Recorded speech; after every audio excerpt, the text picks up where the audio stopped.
Lao Tzu, Tao Te Ching, livre 1er, poème 10. L'âme spirituelle doit commander à l'âme sensitive. Si l'homme conserve l'unité, elle pourra rester indissoluble. S'il dompte sa force vitale et la rend extrêmement souple, il pourra être comme un nouveau-né. S'il se délivre des lumières de l'intelligence, il pourra être exempt de toute infirmité. S'il chérit le peuple et procure la paix au royaume, il pourra pratiquer le non-agir. S'il laisse les portes du ciel s'ouvrir et se fermer, il pourra être comme la femelle.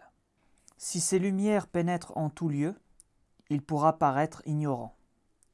Il produit les êtres et les nourrit. Il les produit et ne les regarde pas comme sa propriété. Il leur fait du bien et ne compte pas sur eux.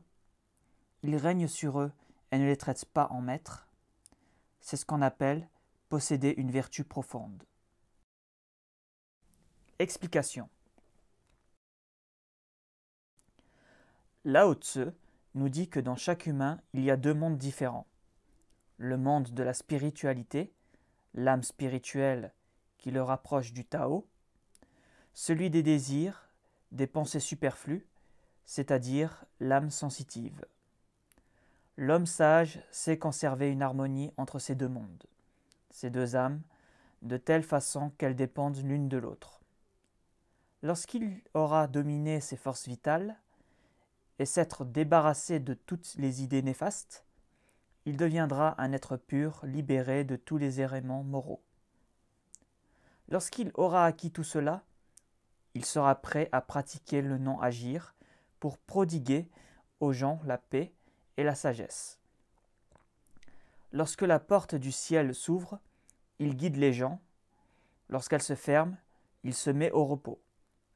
De même, lorsque la lumière éblouit tout le monde, lui, il reste dans la pénombre de l'humilité.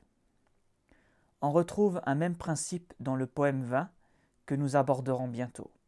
Le Tao nourrit les humains de sagesse et ne les approprie pas. Le sage, de la même manière, enseigne la vertu à ses disciples, mais n'attend rien d'eux en retour. Il leur sert de guide, mais ne leur impose aucune contrainte, et ne se considère pas comme leur maître. Et c'est là, en réalité, le signe d'une vertu profonde, d'une vertu magistrale.